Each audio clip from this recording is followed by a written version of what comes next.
আয়াতের অর্ধেক অংশে ওরা আজ 236 বছর মেনে চলছে। আর রিজালু কাওয়ামুনা আলান নিসা, আল্লাহ তাআলা বলেন এই পৃথিবীতে পুরুষ মানুষ হবে নেতা আর মেয়েরা হবে তাদের আজ্ঞাবহ, তাদের আন্ডারে থাকবে। এই জন্য ওদের দিকে তাকিয়েছেন আপনি, আজ 236 বছর চলছে আমেরিকা, তো আজ পর্যন্ত ওরা কোনোদিন মেয়েদের হাতে ক্ষমতা দেয়নি। দেখেন ট্রাম্পের মতো একটা মাতাল, মাতাল না, এই মাতালের হাতে ক্ষমতা দিয়েছে, কিন্তু কমলা হ্যারিসের মতো এত বড় একটা শিক্ষিতা, অনার্স মাস্টার্স করা, তার হাতে দেয়নি। কেন? এই আয়াতের ব্যাখ্যায় একটা হাদিস পড়েছি, قال النبي صلى الله عليه وسلم لا يفلح قوم والله امرهم امراه, মুসলিম শরীফের হাদিস, এমনকি বুখারী শরীফের হাদিস, মুত্তাফাকুন আলাই, বুখারী মুসলিমের যৌথ হাদিস। নবীজি বলেন ওই জাতি কখনো সফল হচ্ছে না, হবে না, যেই জাতির দায়িত্বে আছে কোনো মহিলা। এই হাদিসটা ওরা মেনে চলছে, এই জন্য ওরা নিচে না, ওরা উপরে উঠতেছে পৃথিবীতে, মানে বাহ্যিক দিক থেকে উপরে উঠতেছে। যতটুকু মেনেছে ততটুকু ওরা উপকার পায়। অথচ 54 বছর আমরা এই দেশটা স্বাধীন হয়ে গেছে, আপনি বলেন এই আয়াতটাও আমরা অনেকেই মানি না, হাদিস তো মানি না। এই জন্য 54 বছরের ভেতরে অধিকাংশ সময় পুরুষের তুলনায় মহিলারাই নেতৃত্ব দিয়েছে। আপনি আবার রাগ করলেন না, আমি রাগ করার জন্য বলছি না, বলছি যে এই বাস্তবতা এটা। আজ বলেন যে ওরা এত দিন দিন উন্নতি করে কেন, ওরা এত সফল হয়ে যাচ্ছে পৃথিবীতে নেতৃত্ব দিয়ে কেন? কারণ ওরা পুরুষকে দেয়, ওরা মহিলাদেরকে দেয় না। আর আমরা আমাদের দেশে এত পুরুষ মানুষ থাকার পরেও 54 বছরে অধিকাংশ সময় চালিয়েছে মহিলা, আমরা সফল হব কি করে? তাহলে কোরআন থেকে যদি আমরা হেদায়েত নিতে পারতাম, এ দেশের মুসলমানেরা, আমরা ওদের তুলনায় অনেক উপরে চলে যেতাম। কারণ শুধু পুরুষ না, আমাদের ভেতরে তো আর একটা চরিত্র আছে, আখিরাতের চরিত্র। কি কথা বলে না কেন? সুতরাং আমরা কোরআন থেকে যতটুকু নিতে পারবে পৃথিবীর মানুষ, ততটুকু কল্যাণ পাবে, উপকার পাবে, হেদায়েত পাবে, যাই বলেন। দ্বিতীয় নম্বরে আপনি পাবেন হুদাল্লিল মুসলিমিন। এ পৃথিবীতে মুসলমানেরা যতটুকু পারে কোরআন থেকে নেয়, মানুষের তুলনায় আরেকটু বেশি। এই জন্য মুসলমানেরা উপকার আরেকটু বেশি পায়। আমরা যেহেতু মুসলিম, আমরা 2 নাম্বারটায় আছি। এই বিশ্বে আমরা মুসলমানেরা কোরআন থেকে ওদের তুলনায় আর একটু বেশি বেশি নিয়েছি, এই জন্য উপকারও আর একটু বেশি পাই। তাহা মানজালনা আলাইকাল কুরআনা লিতাশকা, আল্লাহ পাক বলেন এই কোরআন আমি এই জন্য নাজিল করিনি যে আপনি মায়ের খাবেন। আজ তাম পৃথিবীতে মানুষের ভেতরে যারা মুসলিম তারা মায়ের খাচ্ছে না। বলেন বলেন, এই দোষটা তো পুরোপুরি আল্লাহর দোষ। আল্লাহ বলেন কোরআন আমি এই জন্য দেইনি যে আপনি মায়ের খাবেন। তাহলে কোরআন যেখানে থাকবে সেখানে মায়ের খাওয়া লাগবে না।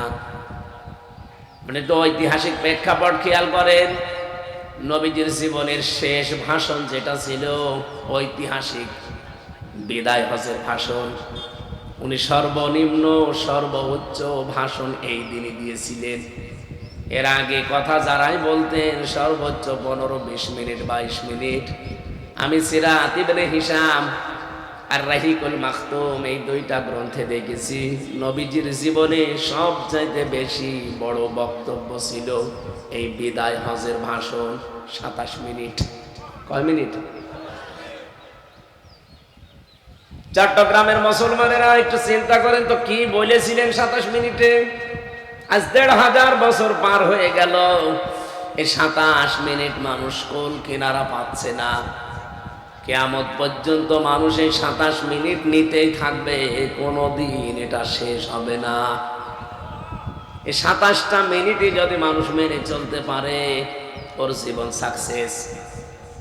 আপনি চিন্তা করেছেন যে মাত্র 27 মিনিটে কি এমন কথা বলেছিলেন যে আজও পর্যন্ত আমরা নিতেই পারি না, এখনো নিয়ে শেষ করা যায়নি, কিয়ামত পর্যন্ত শেষ হবে না। 27 মিনিটে তার সামনে প্রায় 1,14,000, কোন ঐতিহাসিক লিখেছে 1,24,000 সাহাবী ছিল। মত পার্থক্য থাকতে পারে, ছিল লাখের উপরে। নবীজির সামনে পেছনে ডানে বামে যারা বসা ছিল একেবারে আমাদের মতো নাদান না, সব সাহাবী। তার ডান পাশে বাম পাশে যারা প্রত্যেকেই জান্নাতের গ্যারান্টি পাওয়া সাহাবী। এদিকে আবু বকর, ওমর, এদিকে ওসমান, আলী, সব জান্নাতি। তারা সার্টিফিকেট ধারী যে জান্নাত তারা পাবে। নবীজি এই কথা বলার সময় কিন্তু বলেননি যে আমার ডানে আবু বকর, বামে হযরত ওসমান, আমি এদেরকে রেখে গেলাম, আমার ইন্তেকালের পরে এদেরকে মেনে নিলে জান্নাত পেয়ে যাবা, বলেছে না। তিনি বলেছিলেন তারাক্তু ফীকুম আমরাইন লান তাদিল্লু মা তামাসসাকতুম বিহিমা কিতাবাল্লাহি ওয়া সুন্নাতু রাসূলিহি। নবীজি বললেন আমি চলে গেলাম, দুইটা জিনিস তোমাদের জন্য রেখে গেলাম, যদি আঁকড়িয়ে ধরতে পারো। আল্লাহর নবী মা তামাসসাকতুম দিলেন কেন? খুজু দিতে পারতেন।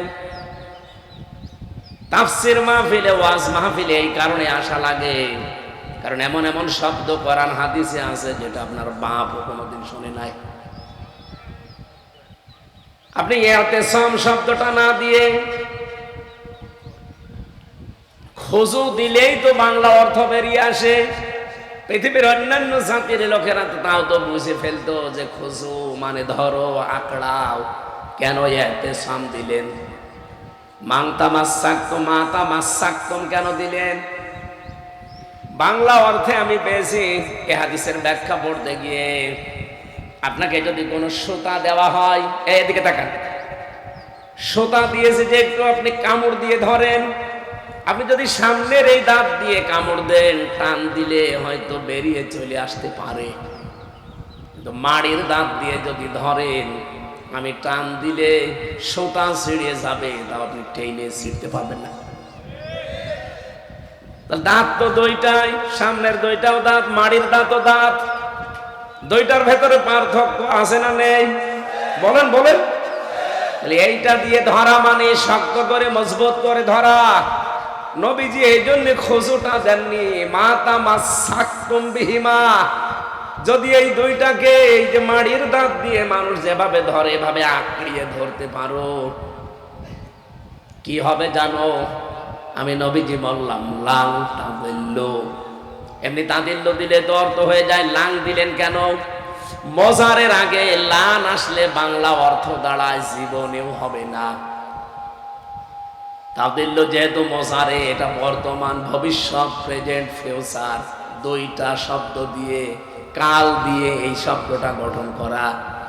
বিশ্বনবী জানাতে চেয়েছেন কোনো দিন তোমরা পথভ্রষ্ট হচ্ছ না, হবা না, না খেয়ে থাকছো না, থাকবা না, কোনদিন অপমান হচ্ছ না, হবা না। এরকম 33টা অর্থ আপনি বের করতে পারবেন। এর অর্থ না খেয়ে থাকা, অপমান হওয়া, অপদস্থ হওয়া, যত অর্থ আপনি এই তাদিল্লু শব্দের পথভ্রান্ত হওয়া, পথভ্রষ্ট হওয়া, পথ হারিয়ে ফেলা, কোনো কিছুই হবে না যদি এই দুইটা জিনিস আঁকড়িয়ে ধরতে পারো। আমার প্রশ্ন এখানে, এত বড় বড় সাহাবী যারা জান্নাতের সার্টিফিকেট নিয়ে বসে আছে যে মরে গেলে জান্নাতি, নবীজি কেন তো তাদের নাম বলেন নাই? বলেছিলেন আমি কোরআন আর সুন্নাহ রাখলাম। এখান থেকে আমার একটা কথা জাগে মনে, বিশেষ করে চট্টগ্রাম বিভাগে আসলে এটা বেশি মনে পড়ে, কারণ সারা বাংলাদেশ আপনি কড়িয়ে যে কয়টা পীর পাবেন, এই চট্টগ্রাম বিভাগে তার চাইতে ডবল পীর পাওয়া যাবে। এই বিভাগে ঘরে ঘরে পীর, মহিলারাও পীর, মহিলাদেরকে পীর মা বলে ডাকে, ওই যে উপর বসে আছে। এইগুলো না, ওয়াজ শুনতেছে এলাকায় বহু শুনেছে যে মহিলা পীর পর্যন্ত আছে, বিশেষ করে এই যে সীতাকুণ্ড, মাইজ ভান্ডারি এলাকা, যেখানে ও স্বামীও পীর, স্ত্রীও পীর। আপনি পীর হন, আমার নিষেধ নেই। পীর মানে উস্তাজ, পীর মানে শিক্ষক, পীর মানে মুআল্লিম, পীর মানে টিচার, যাই বলেন। আপনি যেটা জানেন না ওনার কাছে জেনে নেবেন, এটার নাম পীর। এটার নাম,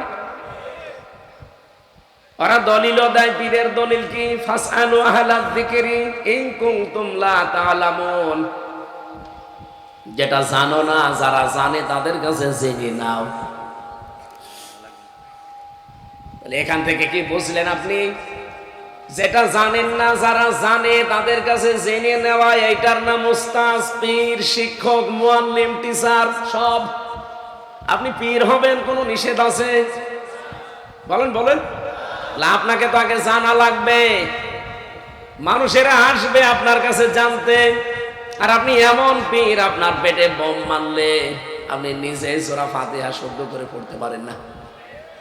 এরকম পীর দেশে নেই? এই চট্টগ্রামে আসলে আমার নূরে বাংলা ভাইয়ের কথা মনে হয়। একই নূরে বাংলা না নূরে ইংলিশ? আর কোরআন শরীফ পড়া সেদিন আমি শুনছিলাম, আল্লাহ ওকে নতুন জিবরাইল নাজিল করছে। কি পড়ে! আরেকটা আছে যে জাহাঙ্গী হুজুর,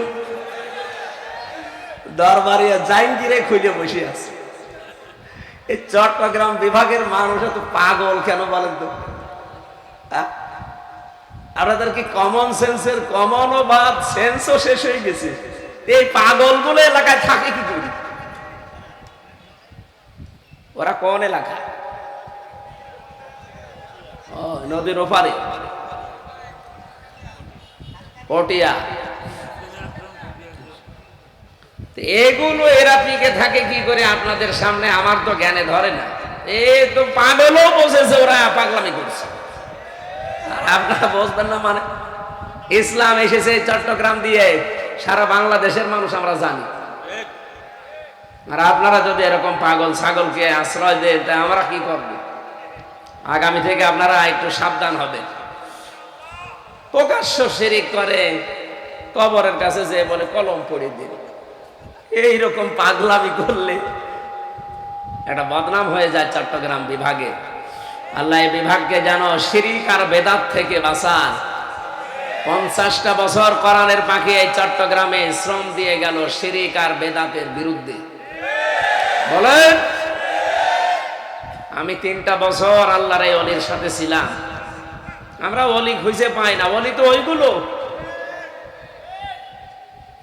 আমার সাথে মাত্র 10 মিনিট দেখা হয়েছিল হাসপাতালে যেদিন ছিলাম, ওই দিন। 3 বছরের ভেতরে দেখা নেই। অথচ পাশের একটা খালি প্রাচীর দেওয়া ছিল আমাদের মাঝে। উনি 1 নম্বরে, আমি 4 নম্বরে। উনি আমার শেষ কথা এতটুকু বলেছিলেন, হামজা, চট্টগ্রাম আর খুলনায় যদি বের হয়ে যেতে পারো, মানুষকে জানাবা কোরআনের কথা বলতে কোনোদিন আমি পিছপা হইনি। এই জন্য চট্টগ্রামের মানুষেরা তাকে বেশি ভালোবাসে। আমি যেটা বলতে চাই এখান থেকে,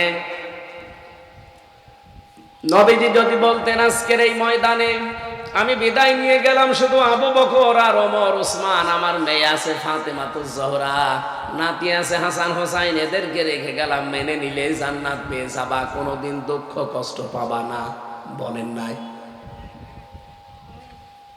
বাংলাদেশে বহু দরবার থেকে আমরা শুনি উনি মারা যায় আর মরতে দেরি, চেয়ারে ওনার বড় ছেলে নাই, বড় কেউ বসে বলে এটা পীর, গদ্দিনাসীন পীর। ওটা গদ্দিনাসীন শয়তান, এটার নাম ইসলাম না। বিশ্বনবী কোনো দিন এ কথা বলেন না যে আমি ইন্তেকালের পরে আমার মেয়ে ফাতেমা চেয়ারে বসবে, তোমরা তাকে মেনে নিও। বলতে পারতেন না? কি কেউ নিষেধ করছে? না।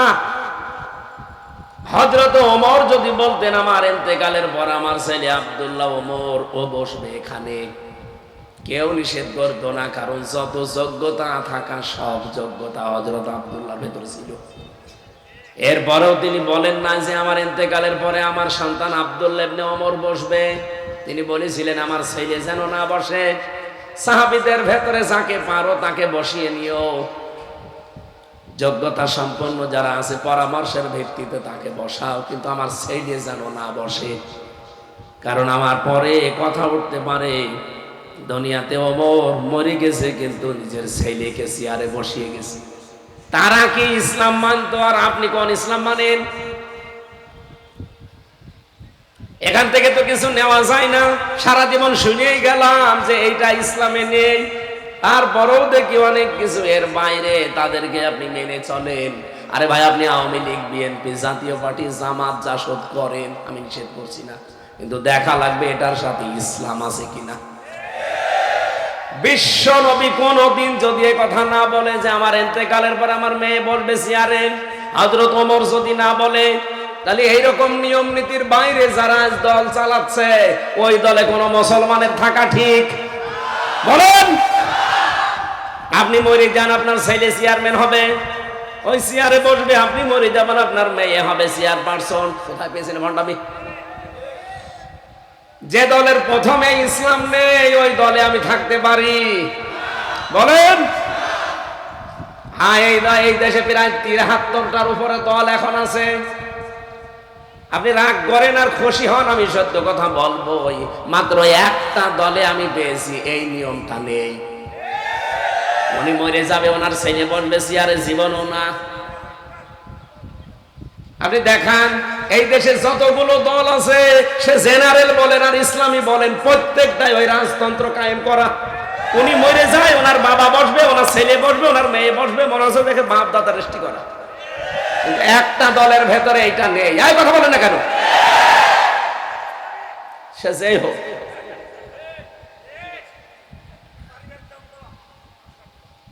আরে ভাই, আমি ইসলাম যেখানে পাবো মুসলমান হিসাবে আমি সেখানে যাব। আমি যেখানে ইসলাম পাবো না, আমার কোন কারণে কোন পাগলা কোথায় কামড় দিয়েছে, আমি সেখানে যাব। কারণ মরণের পরে তো এই প্রশ্নটা আমারে করবে যে তোমার দিন কি? মা দিনা মা দিন ওকা। আপনাকে বলা লাগবে না যে দিন ওনাল ইসলাম। আমি ইসলামের ভেতরে তোটা পাচ্ছি না, সুতরাং আমি আজকে থেকে ওখানে আর নেই যেখানে রাজতন্ত্র কায়েম করা আছে। বাংলাদেশের একটা জায়গায় আমি পেয়েছিলাম, চট্টগ্রামের বাইতুল শরফে। উনি মরে যাবে, ওনার ছেলে বসবে, নিয়ম ওখানে ছিল না। ওনার পরে যিনি বসেছিলেন শাহ কুতুবউদ্দিন, উনি কোন ছেলে হয়, জামাই হয়, কিছুই হয়। এইরকম একটা নিয়ম দেখার অন্য দেশে কোন জেলায় তো আমি আর পাইনি। যেখানে যাই সেখানে দেখি উনি মরে যায়, ওনার ছেলে গদ্দিনে শিল্পীর। কেন ওই দলে আর লোক নেই? কত যোগ্যতা সম্পন্ন লোক আছে, তাদেরকে দেন না কেন? আমি নাম নিলাম না, এরকম পীরের দরবার দেশে আছে না? আপনি এরপরও না বোঝার ভান করে থাকেন। আপনাকে কোরআন শরীফ দিয়ে, বুখারী শরীফ দিয়ে হবে না, বাকারি শরীফ লাগবে। আশা করছি আপনি বুঝে ফেলেছেন। তাহলে এখন থেকে আমরা কোরআন হাদিসের বাইরে আর যাব? যেই দলে এরকম রাজতন্ত্র নেই, সেই দল যদি আমার পছন্দ নাও হয়, সেখানে যাওয়া লাগবে। কারণ আমার সামনে আর একটা জগৎ আছে, নাম কি? আখিরাত। নাম কি? কোরআন থেকে মুসলমানেরা যতটুকু নিতে পারছে ততটুকু উপকার পাচ্ছে, যতটুকু মানুষ নিতে পারছে ততটুকু কল্যাণ পাচ্ছে। ৩ নম্বরে, পৃথিবীতে সবচাইতে বেশি কল্যাণ পাবে, উপকার পাবে হুদাল লিল মুত্তাকিন। সুবহানাল্লাহ বলতে পারেন না? এই পৃথিবীতে সবচাইতে বেশি কল্যাণ পাবে কোরআন থেকে কারা? পরিপূর্ণভাবে যদি কল্যাণ উপকার আপনি পেতে চান, যদি পরিপূর্ণ হেদায়েত পেতে চান, আপনাকে মুত্তাকি হওয়া লাগবে। এখন হেদায়েত পাবে কারা? কোরআনে কারীম এখানে 5টা গুণের কথা দিয়েছেন। আপনি আন্দাজে দাবি করলেই হেদায়েত পেয়ে যাবেন না। এই বাংলাদেশ সহ, ভারত সহ, পাকিস্তান সহ আমরা দেখেছি এই এলাকার মানুষগুলো অধিকাংশ খালি লেবাসে তাকওয়া খোঁজে। বিশাল বিশাল পোশাক গায়ে দিলেই মনে হয় যে বিশাল বুজুর্গ হয়ে গেছে। ওটা বুজুর্গ না, ওটা বেজিরগু। বেজি বোঝে, মুরগি ধরে। বেজি পায়খানা করলে মানুষ বলে বেজিরগু। ও বুজুর্গ হয়েছে না বেজিরগু? বুজুর্গ হওয়ার জন্য কিছু কাজ আল্লাহ দিয়েছেন সূরা বালাদের ভেতরে। হেদায়েত আপনি কিভাবে পাবেন? কি কি করলে আপনি হেদায়েতের উপরে থাকতে পারবেন? আপনি ডানপন্থী হতে পারবেন, আপনি সফল হতে পারবেন। সূরা বালাদের 11 থেকে 18 নম্বর আয়াত পর্যন্ত বাড়ি যেয়ে মিলাবেন। আল্লাহ পাক বলেন ওয়াহাদাইনাহুন নাজদাইন ফালাকতাহামাল আকাবাতা ওয়া মা আদরাকা মাল আকাবা ফাক্কু রাকাবা। সুবহানাল্লাহ বলতে পারেন না?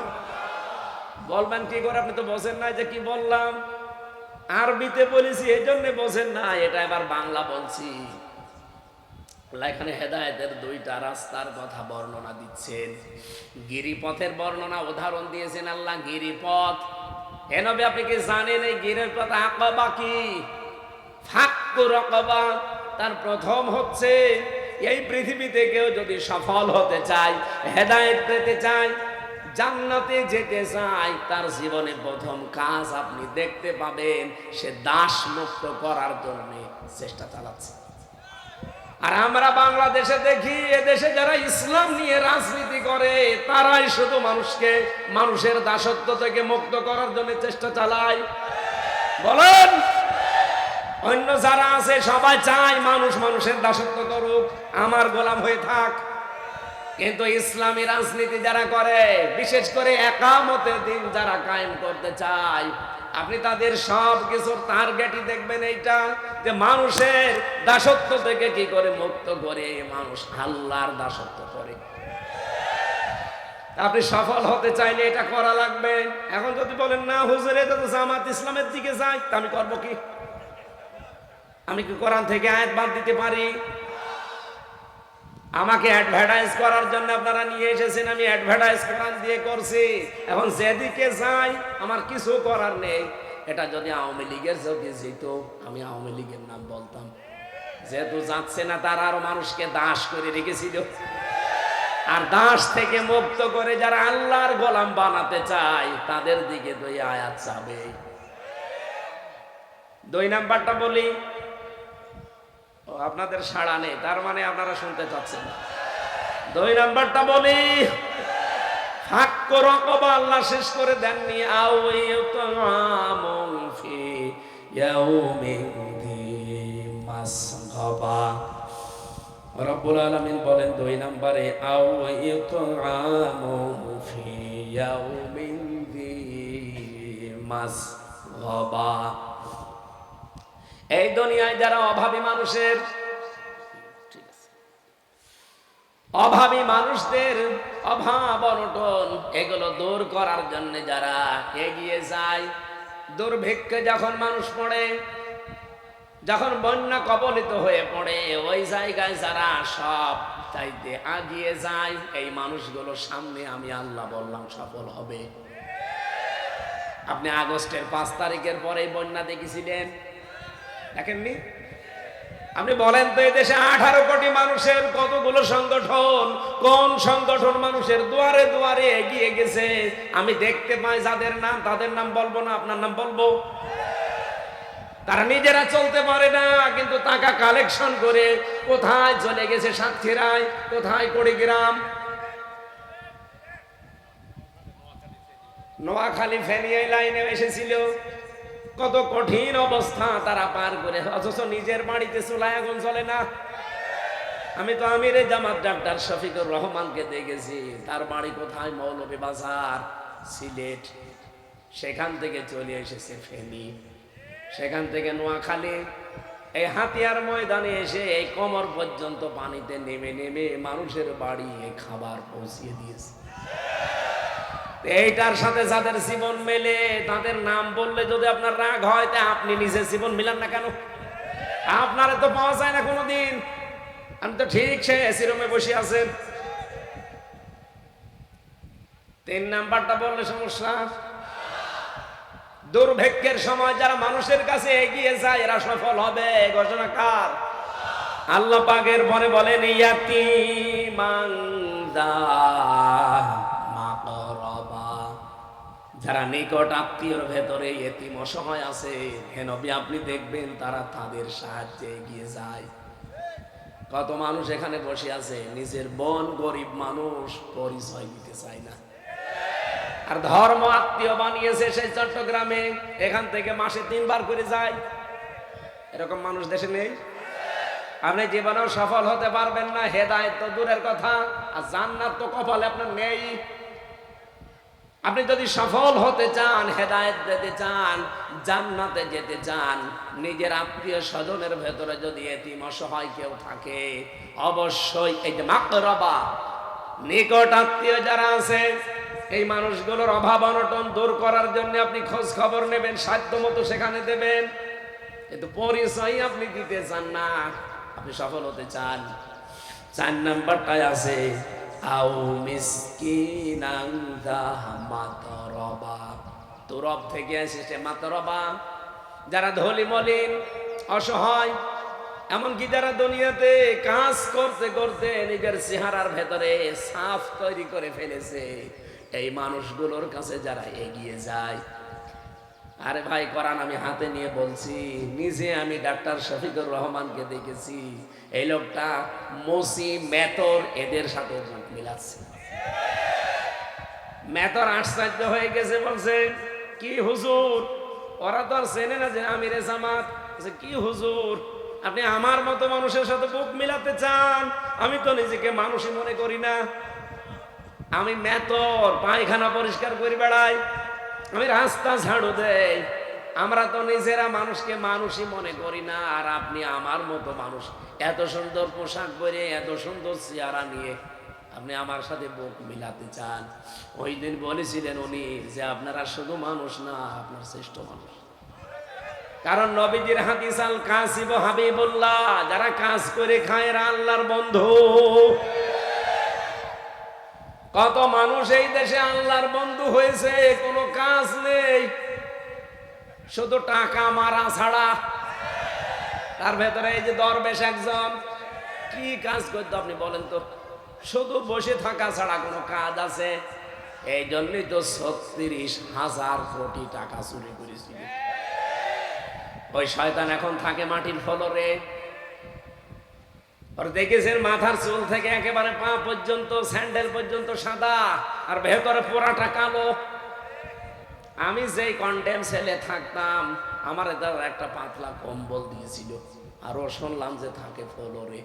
ওর কম্বল দেওয়ারও দরকার নেই, দরকার ওর যা আছে সব খুলে নি, পড়ে থাক। যত টাকা চুরি করেছে ওর তো সব কেটে ফেলা দরকার, হাত পা যত ছোটখাটো জিনিস আছে সব। ওর কোনো কিছু রাখা দরকার, কারণ টাকা চুরি করলে যদি 10 টাকার উপরে যায়, 10 দিরহামের, যদি অভাবে না হয়ে স্বভাবে হয়, হ্যাঁ আবার বলছি, কেউ যদি চুরি করে ওটা যদি 10 দিরহামের উপরে হয়, আর ওটা যদি অভাবে না হয়ে স্বভাবে হয়, তাহলে তার হাত কাটা লাগবে। ও কি 10 দিরহাম? ৩৬,০০০ কোটি টাকা। ওর তো 1 হাত না, 2 হাত না, 2 পা না, আরো যা আছে সব কাটা লাগবে না? ওরে এখনো জীবিত রেখে দিয়েছে। আর আপনাদের এই চট্টগ্রামের একজন 620টা বাড়ি বানিয়েছে, কত সব ওর বাবার টাকা। আপনি চিন্তা করেন তো, 620টা বাড়িও কবে থাকবে? আমার বাবার একটা বাড়ি, তাই আমি থাকতে পারি না, আরো 620টা বাড়ি বানিয়ে এখন থাকতে পারছে? একটা বাড়িও থাকতে পারে না। বাইরের দেশগুলোতে যে দেখে শয়তানরা হোটেলে থাকে, ওই সাহেব পাড়া বানিয়েছে, কেউ বানিয়েছে যে বেগম পাড়া, কিন্তু থাকতে পারে না, থাকে সব ভয় ভয় হোটেলে থাকে। হোটেল থেকে নেমে যদি দেখি বসে আছে, কি এখানে কি? আমি এই জেল থেকে বের হয়ে গিয়েছিলাম একবার মালয়েশিয়া, সিঙ্গাপুর, যে দেখি হোটেলে উঠি, হোটেলের নিচে বসে আছে 2 শয়তান পরিচিত। কি এখানে? বলছো হুজুর আমরা আগেই পালিয়েছি, আগেই এমন কাজ কেন করলেন যে পালানো লাগবে? বলছো ভুল করে ফেলেছি, দোয়া করেন। এখন দোয়া, এখন তো মুখ দিয়ে আসলে বড় দোয়া আসবে। প্রায় 35 লাখ যুবক বেকার এই দেশে।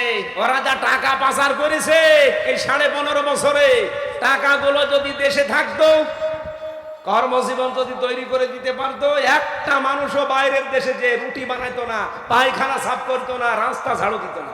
এই যে মাহফুজ ভাই আমার সাথে ছিল, জিজ্ঞাসা করেন মালয়েশিয়া যে এই দেশের মানুষেরা রুটি বানাচ্ছে, পায়খানা সাফ করে, রাস্তা ঝাড়ু দেয়। তারপর ওখানে বৈষম্য থেমে আছে। এমনি কি বৈষম্য বিরোধী আন্দোলন হয়েছে? আমরা যেখানে দুইজন মিলে থাকতাম ওখানে মালয়েশিয়া শহরে আমপাঙে ওই জায়গায় এই যে এই জামাটা সেলাই করতে গেলাম, যে দর্জির কাছে ওর বাড়ি বাংলাদেশের ওই যশোরে। বললাম যে ভাই আপনার কত টাকা খরচ হয়েছে এখানে আসতে? যে 7.5 লাখ। এই যে পাশে যে লোকটা কাজ করছে এর বাড়ি কোথায়? পাকিস্তানে। ওর কত খরচ হয়েছে? ওর খরচ হয়েছে 2,20,000। আর ওর পাশে যে আরো দুইজন কাজ করছে ওদের খরচ হয়েছে 1,20,000। আর ওর পাশে একজন থাইল্যান্ডের আছে, ওর খরচ হয়েছে 30,000। 30,000, 1,20,000, 2,20,000 আর আমাদের 7.5 লাখ। এই যে 5 জন মিলে দোকানটা চালাচ্ছে, সবার উপায় প্রতি মাসে 80,000 টাকা প্রত্যেকে। এখানে বৈষম্য হয়নি? আরে ভাই থাইল্যান্ড নাই বাদ দিলাম, তাদের বর্ডার আছে, ঠিক আছে, 30,000-এ তারা গেল। পাকিস্তান, বাংলাদেশ, ভারত, এই 3টা রাষ্ট্র তো পাশাপাশি থেকে আমাদের যাওয়া লাগে মালয়েশিয়া। আমাদের কেন 7.5 লাখ লাগবে আর ওদের 1,20,000 লাগবে বলেন? উপায় তো ঠিকই, আমরা সবাই 80,000-ই করছি। এখন এই টাকাগুলো নিল কে? প্লেন ভাড়া তো খুব বেশি হলো, ভারত থেকেও যা লাগবে আমার এই বাংলাদেশ থেকেও তাই লাগবে। এক কথা বলছেন না কেন? খরচ তো অন্তত ওদের যদি 1,20,000 হয় তা আমারও তো 1,20,000 হওয়ার কথা। ওর যদি 2,20,000 হয় আমার খুব বেশি হলেও 2,20,000 লাগবে। কেন সেখানে 7.5 লাখ?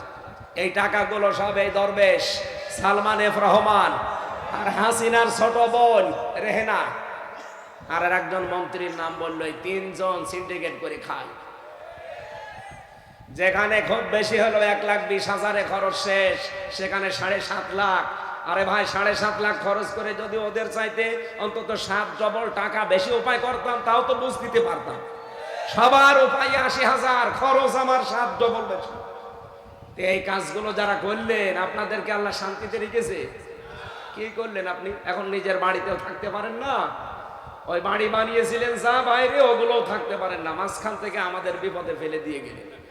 এই দেশটাকে এখন দাঁড় করানোর জন্য চেষ্টা চলছে ডক্টর মোহাম্মদ ইউনূসের মাধ্যমে। আপনাদের চট্টগ্রামের সন্তান না,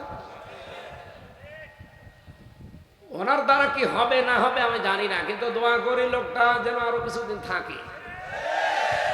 দেশটাকে দাঁড় করাতে বিশেষ করে আমাদের এই প্রতিবেশী যারা আছে এদের কবল থেকে মুক্ত হওয়ার জন্য ওনার মতো একটা মানুষ দরকার ছিল। তাছাড়া অন্য কেউ আসলে এখানে টিকে থাকতে পারতো না। এমন প্রতিবেশী আমরা পেয়েছি। আজকের তেলাওয়াত কিন্তু আয়াতে ওই প্রতিবেশীদের নাম আছে। এখন যদি বলেন মোদি এই নামটা আছে, হ্যাঁ আছে, আপনাকে আমি দেখাচ্ছি। তাহলে সফল হওয়ার আমরা যে গুণগুলো বলছিলাম আরো কয়েকটা আছে। আমি কি শেষ করবো এটা? না, এই আয়াতটা শেষ করি। সুম্মা কানা মিনাল্লাযীনা আমানু ওয়া তাওয়াসাউ বিস-সাবরি ওয়া তাওয়াসাউ বিল মারহামা। তাদের আরো কিছু গুণ আছে।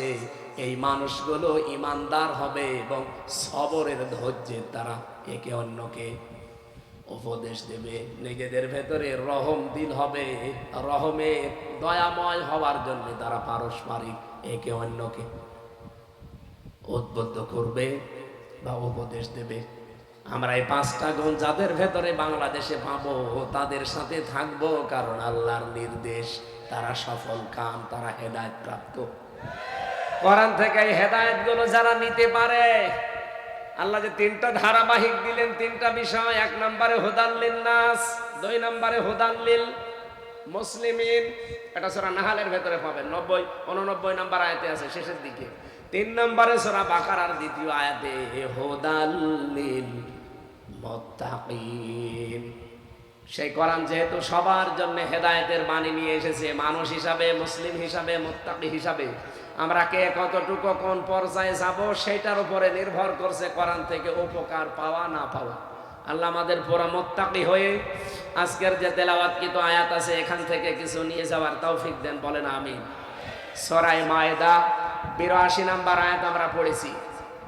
বর্তমান প্রেক্ষাপট সামনে রেখে আমি কথা বলার জন্য আয়াতটা পড়লাম, নয়তো আমি অন্য আয়াত পড়তে পারতাম। এবার ঠেকা রাখবো।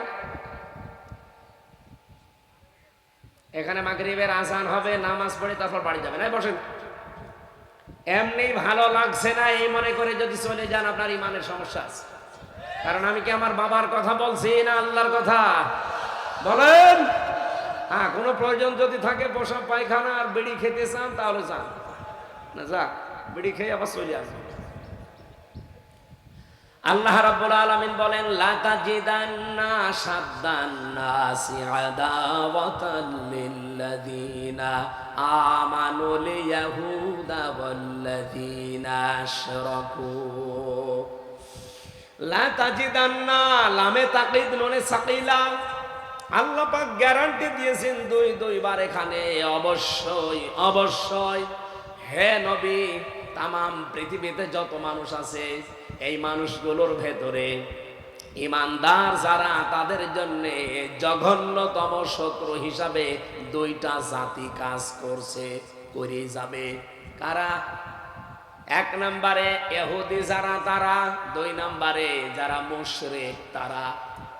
আমরা আজ তামাম দুনিয়ার দিকে তাকিয়ে দেখি 257টা রাষ্ট্র আছে পৃথিবীতে, সবচাইতে বেশি জঘন্যতম শত্রু হিসাবে এখন কাজ করছে মুসলমানদের বিরুদ্ধে একটা ইহুদি আর একটা মুশরিক। কত বাস্তব দেখেছেন? এই যে ইহুদিরা শুধু এখনই আমাদের উপরে অত্যাচার করে, জুলুম নির্যাতন হত্যা করে তা না, একেবারে শুরু থেকে এরা আমাদের শত্রু। আল্লাহ রাব্বুল আলামিন বলেন, ইয়া বানি ইসরাঈল আযকুরু নি'মাতি আল্লাতী আন'আমতু আলাইকুম, ইলা আখিরি আয়াত। হে বনি ইসরাইল, স্মরণ করো ওই সময়ের কথা যে নিয়ামতগুলো আমার আল্লাহ তোমাদের উপরে দিয়েছিলেন, ওগুলো একটু একটা একটা করে স্মরণ করো। আমরা তো এই জামানায় আয়াতটা মিলিয়েছি এভাবে, এই যে ফিলিস্তিন, গাজা, রাফা, যাদেরকে আজ তামা বানিয়ে দিয়েছে এই নিকৃষ্ট মানুষগুলো, অথচ 1940 সালে এই মানুষগুলো খালি পায়ে খালি গায়ে তাদের সামনে দাঁড়িয়েছিল। তামাম পৃথিবীর কেউ তাদেরকে নিতে রাজি না। ফিলিস্তিনের এই মুসলমানগুলো ইমানের দাবি পূরণ করার জন্য বলেছিলেন থাকেন। আমরা যেমন আজ আপনাদের এই যে কক্সবাজারে রোহিঙ্গাদের আশ্রয় দিয়েছেন ইমানের দাবিতে, মানবতার দাবিতে, তারা 1940 সালে ওইটার জন্যই দিয়েছিল। কিন্তু কি করলো তারা? আজ নিজেদের জন্মভূমি থেকে তাদের কাজ বিতাড়িত করে নাই, শুধু আজকেও তারা 32 জন মেরেছে। এমনকি রাফার গাজা পুরা তামা বানিয়ে ফেলেছে। এর জন্য যে সমস্ত মানুষগুলো দায়ী, তার এক নম্বরে ওই দেশের এই ইসরায়েলের প্রধানমন্ত্রী, এই অবৈধ মানুষটা। আল্লাহর নবীর একটা হাদিস আমি পড়ছিলাম গত কয়েকদিন ধরে, আমার খুব এটা আন্দোলিত করছে। হযরতে আবু যর রাদিয়াল্লাহু তাআলা আনহু থেকে বর্ণিত এটা। আন আবি যর রাদিয়াল্লাহু তাআলা আনহু قال قال النبي صلى الله عليه وسلم من ادعى ما ليس له فليس منا وليتبوأ مقعده من النار। মুসলিম শরীফের হাদিস।